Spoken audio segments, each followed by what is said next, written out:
Janing bis Pala Kencana jurusan Madura Jakarta Minggu awan mangkobong nang dalan raya Galis Bangkalan. Kedadian iku nggarakno warga Sepaneng. Gak ono korban nyawa tapi bodine bis sak momotane antarane rupa rokok sing dibedhek ilegal entek dibadogeni.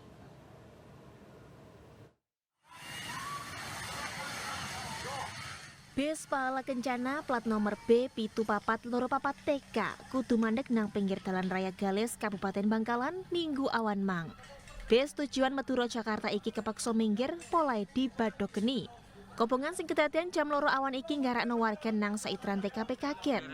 Pirang-pirang warga sing liwat dalan raya iki yo milih mandek polai kuwatir geni sing mublak-mublak gede melok ndilat montore. Akibatnya arus lalu lintas teko Bangkalan nang Sampang ambek sakwalike macet sampai 1 kilometer.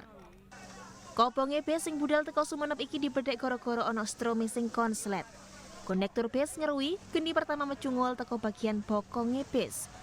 Dia terus ngandani sopir sampai akhirnya mandek nang pinggir dalan. Warga yang ngaku sempat krungu suara bledosan teko bagian burine bis. Telu penumpang sing nang jero bis aki-aki modon nyelametno awake. Kobongan lagi iso dipateni samaria loro montor kloneng teko Bangkalan didokno nang TKP. Kasat Lantas Polres Bangkalan AKP Dion Fitrianto mestekno gak ono korban nyawa nang kedadian iki. Tapi barang-barang momotane bis sing gak sempat diselametno entek dibadhok ora abang. Koro-koro kobongan iki toroke dibedhek nyandak 1 miliar repes luwih. Samaria geni mate warga yang nemokno pak-pakan rokok sing dibedhek rokok ilegal. Pirang-pirang pak rokok sing gak katut kobong iki ditemokno telecekan nang saitrane bis.